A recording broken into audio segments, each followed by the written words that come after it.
예수는 한 어린 나귀를 보고 타시니 이는 기록된 바 시온 딸아 두려워하지 말라 보라 너의 왕이 나귀 새끼를 타고 오신다 함과 같더라라고 말씀했습니다.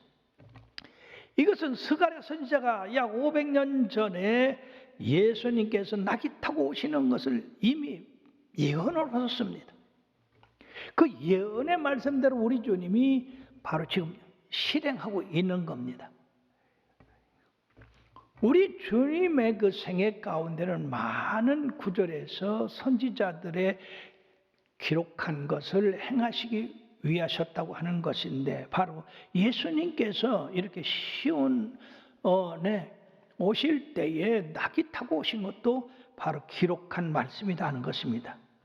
이미 예수님께서는 이 일을 이루시기 위해서 제자들을 시켜서 벳바가 맞은편에 있는 동리로 가서 나귀 새끼를 가져오라고 하셨고 그 나귀 새끼를 가져오자 제자들이 자기들의 겉옷을 벗어서 나귀 위에 얹고 그러고 예수님을 거기서 태우니까 그것을 본 그 군중들이 자기 옷을 벗어서 다 길에다가 피고 또 어떤 사람들은 종려나 뭐 가지를 꺾어서 길에다가 이렇게 뿌렸습니다.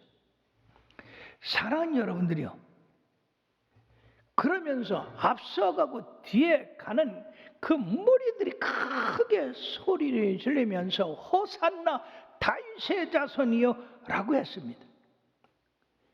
이러한 외침은 예수님께서 바로 정치적인 메시아, 즉 그 당시에 이스라엘을 압제하고 있던 로마를 물리치고 그들의 압제 가운데 있는 이스라엘을 구원하고 자유를 갖게 하며 그 나라를 강한 나라로 만들어서 그 나라를 세울 왕으로 생각했기 때문에 이들은 너무너무 기뻐서 이렇게 곧 자유의 나라가 될 것이라고 하는 우리 예수님을 통해서 그렇게 될 것이라고 하는 기대를 가지고 주님을 뜨겁게 환영했던 것입니다.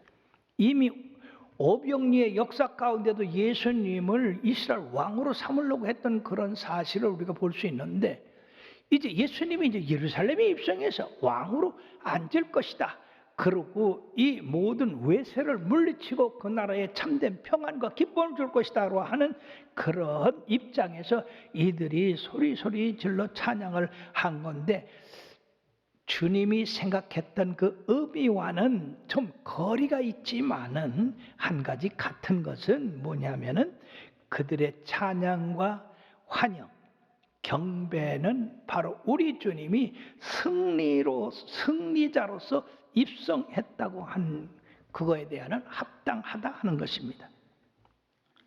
예수님께서 승리에 입성하실 때에 나귀 새끼를 타고 들어온 것은 세상적으로 볼 때 초라하고 촌스럽고 넌센스 같은 그러한 일이지만은 그러하기에 더욱 역설적이고 그리고 분명한 사실은 예수님이 평화의 왕으로 모습을 잘 그리고 있다고 하는 것을 볼 수 있습니다.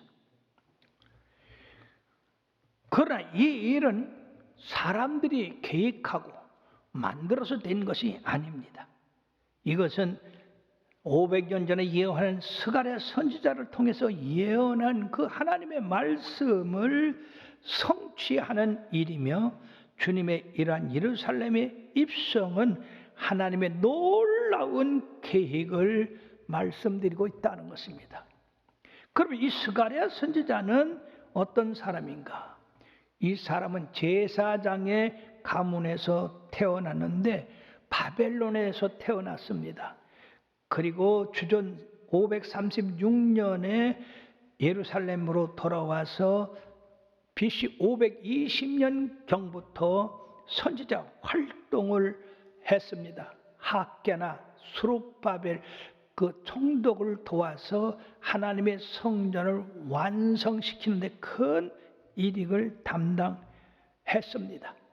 뿐만 아니라 이 스가랴 선지자는 이사야 선지자 다음으로 예수님에 대한 메시아적인 그런 일들을 예언을 많이 했는데, 그 예를 들면 첫째는 온유한 왕으로 오신다고 하는 것을 스가랴 9장 9절에 말씀했고, 은 30에 팔릴 것을 스가랴 11장 13절에 말씀했고, 찔림을 받은 구원자라고 하는 것을 스가랴 10장 10절에 말씀했고, 타격받은 목자라 하는 것을 스가랴 13장 7절에 말씀했는데, 이렇게 예언한 예언이 예수님의 생애에서 다 그대로 이루어졌다고 하는 것입니다. 이처럼 스가랴 선지자는 희망과 자비를 설교하고 구원을 선포한 선지자였다 하는 것입니다. 여기 시온에 따라 두려워하지 마라, 보라 너의 왕이 낙이 타고 오신다고 하는 그 말씀은 스가랴서 9장 9절에 말씀하고 있는데, 다 같이요. 시온에 따라 그가 기뻐할지어다, 예루살렘에 따라 즐거이 부를지어다. 보라 내 왕이 내게 임하시나니 그는 의로우시며 구원을 베푸시며 겸손하여서 나귀를 타시나니 나귀의 작은 것 곧 나귀 새끼니라고 그렇게 말씀했습니다. 놀랍지 않습니까?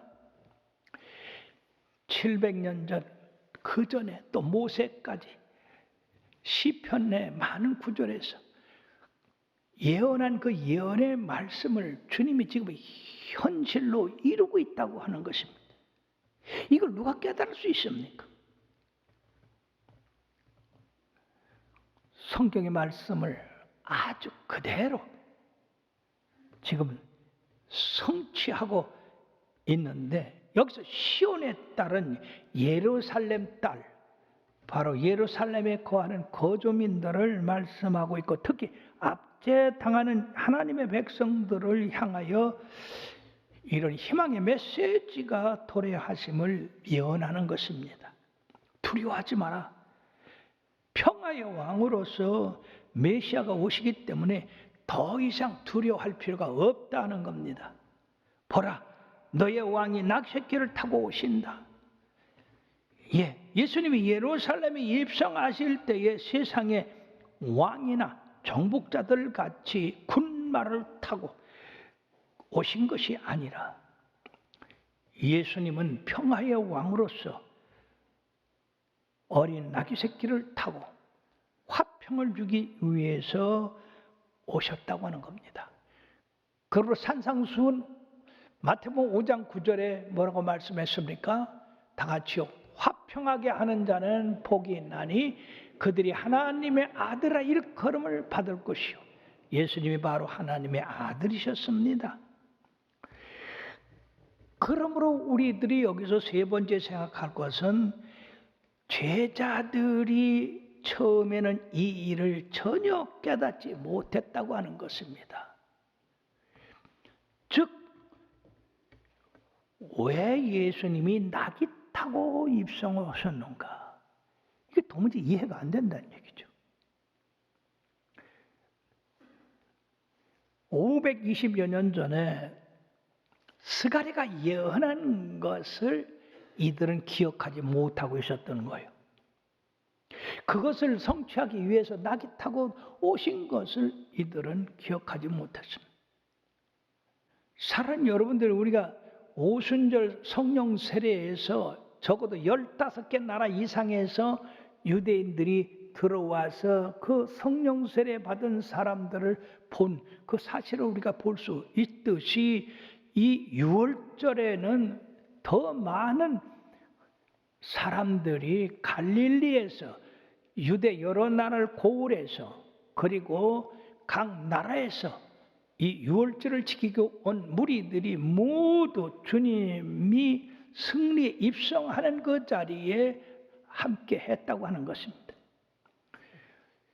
이들의 마음 가운데는 죽은 나사로를 살리신 그 능력이면은 틀림없이 이번에 예루살렘 입성해서 이스라엘 왕으로 앉으실 분이다. 그러니까 우리가 얼마나 기쁘냐.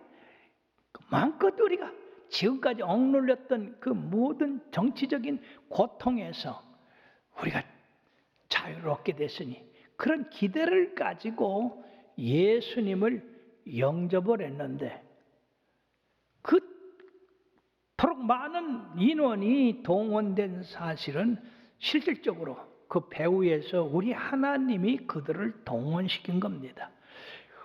왜냐하면요, 그 후에 있을 예수님의 고난, 십자가의 돌아가심, 그리고 3일 만에 부활하심, 승천하심, 이것을 온 세계 만방에 증거하시기 위해서 이미 하나님이 계획하셔서 그들을 불러 모신 것입니다. 자, 제자들이 그들의 그 환영 인파에 섞여서 같이 흥분돼 가지고 주님을 찬양하고 영광 누리고 그 뒤를 따랐습니다만은 그들의 마음 가운데는 야, 우리 주님이 왕이 되시면 내가 한 자리 하겠다라고 하는 생각을 가지고 큰 기대를 가졌었을 텐데, 이상하게도 우리 예수님이 그런 왕이 되기는커녕 사람들에게 고난을 받고 침뱉음을 당하고 채찍에 맞고 십자가에 돌아가시게 됐으니 이게 도무지 이해할 수가 없는 일이었습니다. 어떻게 그들이 그걸 이해할 수 있겠습니까? 그러나 이사야서는 분명히 그가 찔림은 우리의 허물을 인하며 그가 상함은 우리의 죄악을 인함이라. 그가 징계를 받음으로 너희는 평화를 누렸고 그가 채찍에 맞음으로 너희는 나음을 입었도다. 우리는 다 양 같아서 각기 제 길로 갔거늘 우리 무리의 죄악을 그에게 담당시키셨도다 하는 이 말씀을 어떻게 이 제자들이 이해할 수가 있었겠습니까? 그러므로 이 제자들은 그 모든 이뤄진 일들을 생각할 수가 없었습니다. 상상할 수가 없었습니다. 거기다가 예수님이 입성하실 때 그 많은 무리들이 호산나 다윗의 자손이여 이스라엘의 왕이여 복받을지어다라고 찬송하던 그 사람들이 불과 일주일도 지나지 않아서 예수님을 십자가에 못 박고 바라바라 놔달라고 하는 그러한 군중으로 변했습니다. 물론 우리들이 예수님을 환영한 인파가 다 그 무리에 들어가 있다고는 볼 수가 없습니다. 왜냐하면 그들이 새벽같이 일어나서 제사장들의 계략으로 한 것이거든요. 그러니까 그 무리 가운데 전체가 제사장들의 그 계략에 들어가 있다고 보일 수가 없고, 예수님을 십자가에 못 박으라고 외친 그 무리들은 제사장들이나 서기관들, 바리새인들의 그 수하에 있던 그런 사람들이 아니었나 하는 것입니다. 예수님의 지구까지 살아오신 일, 예수님의 십자가에 달리시고 3일 만에 부활하신 일, 부활하셨어도 이 사람들은 그 예수님 이해할 수가 없었는데 오순절 성령 세례를 받은 후에 바로 성령께서 이 모든 일들을 자세하게 그들에게 생각나게 하시고 가르치셔서 깨닫게 되었다는 것입니다. 그러면 사랑하는 여러분, 여러분들이 성경을 읽을 때에 깨닫지 못하는 게 많이 있어요.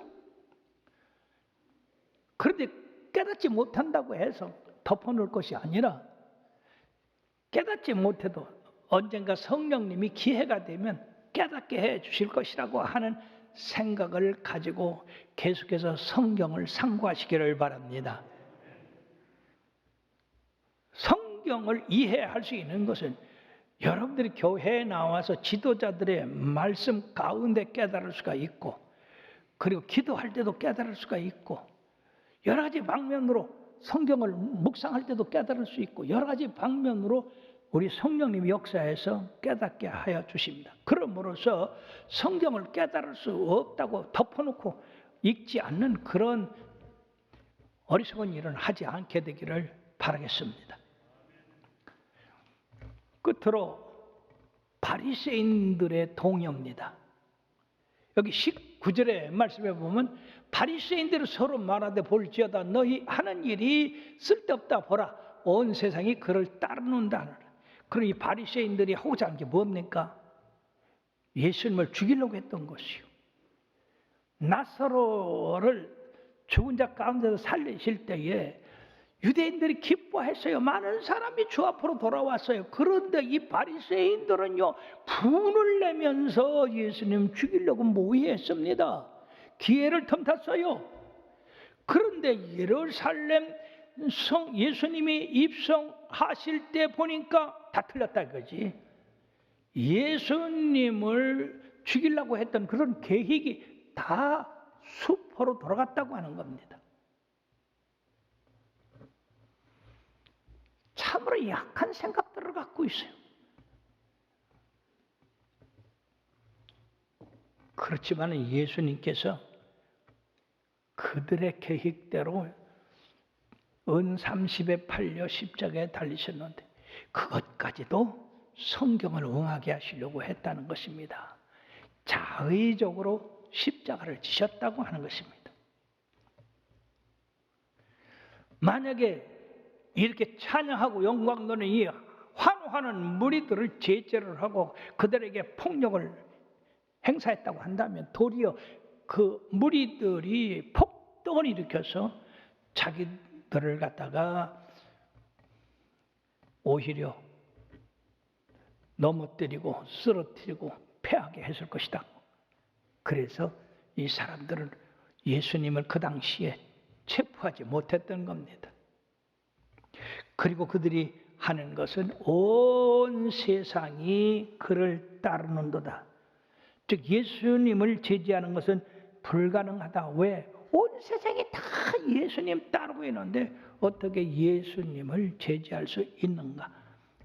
그들의 그 계획에 대한 이러한 동요와 포기를 의미하고 있습니다.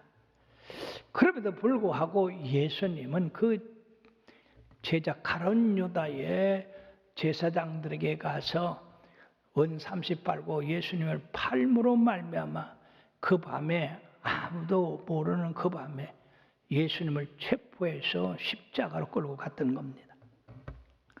사랑하는 여러분들이요, 결론을 맺으면 이 일이 엄청난 무리와 환영과 그리고 높임 속에서 이루어진 이 종려주일의 사건이 예수님의 승리의 입성을 향하여 가는 길이지만은 이거는 자연적인 일이 아니었다. 그리고 이거는 오늘날 계획하고 하는 그러한 것이 아니었다. 오직 사람의 마음을 지으신 하나님께서 이런 사람들을 모아서 군중이 모아지게 되고 그리고 그들에게 희망을 넣어줘서 예수님을 환영하게 했다고 하는 그것, 그 많은 무리들이 예수님께서 고난당하시고 십자가에 달리셨다고 하는 것을 이거는 절대적으로 잘못된 거다. 그것을 세계 만방에 전하시기 위해서 이 예루살렘의 입성이 바로 승리의 입성이 됐다 하는 것입니다. 두 번째는 예수님의 그 초림에서부터 십자가의 지시까지의 모든 일들이 다 성경에서 기록된 말씀에 따라서 이루어졌다고 하는 겁니다. 예수님의 나심서부터 예수님이 고난받으심부터 예수님이 또 이처럼 환영을 받는 것부터 예수님이 십자가에서 매맞고 달리신 그것과 3일 만에 부활하신 그 사건 그리고 하늘에 오르신 그 모든 일들이 성경을 응하기 위해서 이루어졌다는 것입니다. 특히 예수님이 겟세마네 동산에서 이 제사장들이 보낸 그 하속들에 의해서 체포되었을 때에 베드로는 검을 뽑아서 그들을 쳤습니다. 성경에는 말구의 귀를 잘랐다고 그렇게 되어 있는데 주님께서는 칼을 도로 꽂으라. 칼을 다시 꽂으라. 칼로 쓰는 자는 칼로 망한다고 했습니다. 그리고 체포당하 가셨는데, 사랑하는 여러분들이요, 이런 모든 것이 다 성경에 예언된 대로 이루어졌다고 하는 것입니다. 성경에 이런 일이 아주 상세하게 몇백 년, 몇천 년 전에 예언했던 예언들이 예수님으로 말미암아 착착착착착 진행되고 이루어졌다고 한다면 나머지 한 가지가 있습니다. 그게 바로 뭡니까? 예수님이 올라가신 그대로 다시 오시겠다고 하는 겁니다. 다시 오실 때는 바로 구원의 주가 아니라 심판의 주로 오신다고 그랬어요. 구원은 이미 선포됐습니다.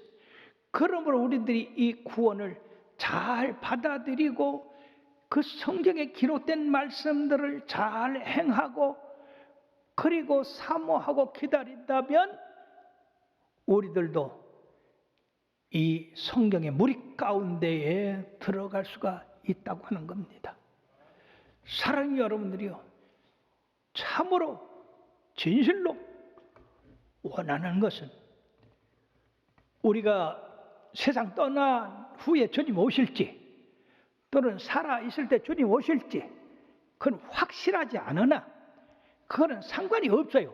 왜냐, 우리는 사나 죽으나 주님의 것이기 때문에.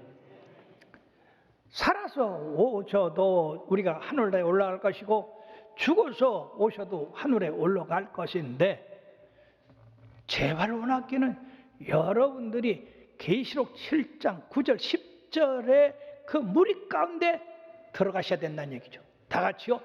이 일 후에 내가 보니 각 나라와 족속과 백성과 방언에서 아무도 능히 셀 수 없는 큰 무리가 나와 흰 옷을 입고 손에 종려가지를 들고 보좌 앞과 어린 양 앞에 서서 큰 소리로 외쳐 이르되 구원하심이 보좌에 앉으신 우리 하나님과 어린 양에 있도다라고 찬양하는 그 무리 가운데 나와 여러분들이 있어야 된다는 얘기예요. 그러기 위해서는 하나님의 말씀을 그대로 나에게 주신 말씀이라고 믿고 받아들이고 그 말씀대로 지켜 행하게 되시기를 바랍니다. 여러분들 생각은 필요 없어요. 그 생각은 하나님과 원수가 됩니다. 그 생각 버리고 예수님의 생각을 받아들여야 돼요. 그 말씀대로 따라 행해야 돼요. 그러면서 우리 모두가 주님 오실 때 그 영화로운 나라에 들어가서 영광을 누리시고 찬양하는 무리 가운데 함께 하시기를 주의 이름으로 축원합니다.